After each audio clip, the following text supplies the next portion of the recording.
বিসমিল্লাহির রহমানির রহিম। আসসালামু আলাইকুম।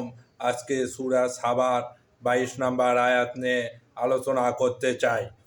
বলুন, তোমরা তাদেরকে আহ্বান করো যাদেরকে উপাস্য মনে করতে আল্লাহ ব্যতীত তারা নবমণ্ডল ও ভূমণ্ডলের অনুপরিমাণ কোনো কিছুর মালিক নয়। এতে তাদের কোনো অংশ নেই এবং তাদের কেউ আল্লাহর সহায়কও নয়। এই আয়াতে আল্লাহ তাআলা তার একক ক্ষমতার বলে যে সব কিছু তিনি সৃষ্টি করেছেন এবং তার এই সৃষ্টির মধ্যে কোনো প্রকার মানুষ বা আল্লাহ কে বাদ দিয়ে মানুষ যাদেরকে ডাকে তাদের কোনো অংশ নেই। তিনি এককভাবে সব কিছু সৃষ্টি করেছেন এবং সৃষ্টির মাধ্যমে তিনি পৃথিবীর থেকে আসমান সব কিছুই পরিচালনা করেন। আল্লাহ তাআলা এখানে এই আয়াতের মাধ্যমে শিরক থেকে মুক্ত থাকার জন্য মানুষকে আহ্বান জানিয়েছেন। কারণ আল্লাহ তাআলা এখানে বলেছেন যে নবমণ্ডল এবং ভূমণ্ডলের এতদুভয়ের মধ্যবর্তী যা কিছু আছে তার অনুপরিমাণও কেউ মালিকানা নেই। অর্থাৎ এই পৃথিবীতে অনুপরিমাণ কোনো কিছুর মালিক আল্লাহ ছাড়া অন্য কেউ নয় এবং আসমান জমিন এর মধ্যবর্তী যত কিছু আছে সব কিছুরই মালিকানার একচ্ছত্র অধিপতি আল্লাহ তাআলা। আল্লাহ তাআলাই সব কিছু সৃষ্টি করেছেন এবং তার মালিকানায় সব কিছু রয়েছে। এবং আল্লাহ বলেছেন যে তোমরা তাদেরকে আহ্বান করো যাদেরকে উপাস্য মনে করতে আমাকে ব্যতীত মানে আল্লাহকে ব্যতীত যারা উপাস্য অন্যদেরকে মনে করে তাদের জানা উচিত যে এই আসমান এবং জমিন এতদুভয়ের মধ্যবর্তী এই বিশাল সৃষ্টির মধ্যে আল্লাহ অনু পরিমাণ ও অংশ আল্লাহ কাউকে দেন নেই বা কেউ তার অংশ হতে পারবে না। কারণ সব কিছুর মালিকানা আল্লাহ তাআলার হাতেই রয়েছে। আল্লাহ এই যে সৃষ্টি করেছেন বিশাল সপ্তম আকাশ এবং আরশ, কুরসি ইত্যাদি তিনি সৃষ্টি করেছেন। সেই সকল সৃষ্টির ক্ষেত্রে কোনো যাদেরকে উপাস্য মনে করে মানুষ আল্লাহ ব্যতীত তাদের কোনো অংশ নেই, বিন্দুমাত্র অংশ তাদের নেই। তারপরে তারা আল্লাহর কোনো কাজে সহায়তাও করে নেই। এগুলা সৃষ্টি করার সময় আল্লাহ যে নিজের জ্ঞান বুদ্ধি দিয়ে সৃষ্টি করেছেন তার হিকমত এবং তার পরিকল্পনা অনুযায়ী বিশ্ব ব্রহ্মাণ্ড সৃষ্টি হয়েছে এবং এই সপ্তম আকাশ এবং এর মধ্যবর্তী যত যায় আছে গ্রহ নক্ষত্র গ্যালাক্সি তারা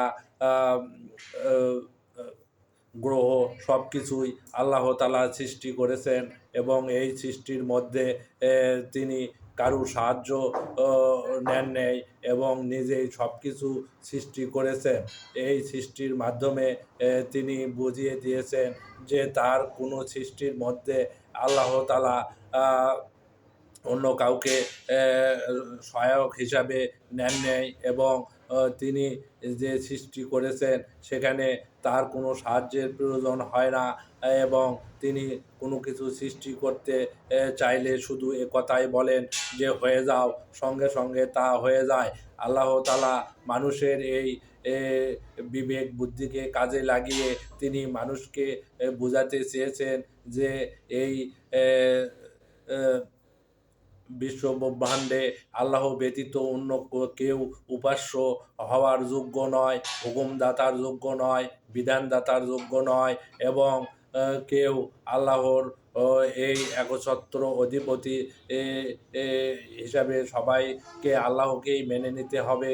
অন্য কেউ কে যারা ডাকে ও আল্লাহকে ব্যতীত যারা অন্যদেরকে ডাকে তারা তো কোনো কিছু সৃষ্টি করে নাই এই আসমান এবং জমিনের মধ্যে এবং তাদের কোনো অংশ এখানে নেই এবং তারা আল্লাহর এই সৃষ্টি বা এই পরিচালনার ক্ষেত্রে কোনো সহায়তাও করে না। তাহলে তোমরা কেন আল্লাহকে ব্যতীত অন্যকে উপাস্য বলে মেনে নাও বা ডাকো? তারা তো তোমাদের ভালোও করতে পারে না, মন্দও করতে পারে না, বা তোমাদের কোনো মন্দ যদি তোমাদের ওপর উপস্থিত হয় তাহলে তারা সে মন্দ তোমাদের থেকে দূরীভূত করতে পারবে না। আল্লাহ তাআলা মানুষকে সে এটাই বুঝাতে চেয়েছেন এই আয়াতে। আসলে এই আয়াত হলো আল্লাহর সাথে অন্য কাউকে শিরক না করার বড় শিক্ষা আল্লাহ তাআলা এখানে দিয়েছেন। আসলে আল্লাহর সাথে তোমরা কেন অন্যদেরকে ডাকবে? আসলে আল্লাহই তো সব কিছু সৃষ্টি করেছেন এবং সব কিছু পরিচালনা করেন। তিনি তোমরা আল্লাহকে ব্যতীত অন্য যাদেরকে ডাকো তারা তো কখনো কোনো কিছু সৃষ্টি করে না এবং তাদেরকে তোমরা কী জন্যে ডাকো? তারা তো তোমাদের ভালোও করতে পারবে না, তোমাদের মন্দও করতে পারবে না। তোমাদের ওপর যদি কোনো মন্দ আসে তাহলে সেটাও সে প্রতিহত করতে পারবে না।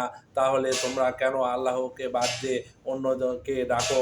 এটা শয়তানের প্ররোচনায় মানুষ শিরক করে থাকে।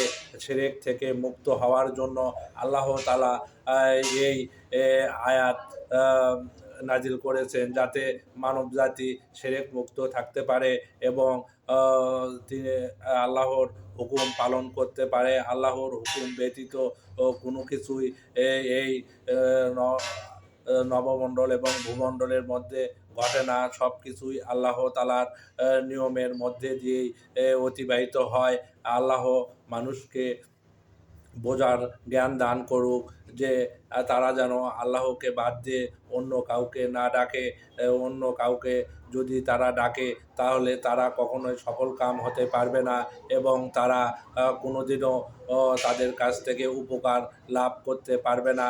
হয়তো বাহ্যিকভাবে মনে হবে যে তারা উপকার করছে, আসলে তারা উপকার করছে না। প্রকৃত উপকার আপনার আমার মহান স্রষ্টা আল্লাহ তাআলাই করে থাকেন এবং তিনি সবাইকে রিজিক দেন এবং সব কিছু তিনি নিয়ন্ত্রণ করে থাকেন। তাই আমরা সবাই আল্লাহকে মেনে চলবো। আজকে এ পর্যন্তই।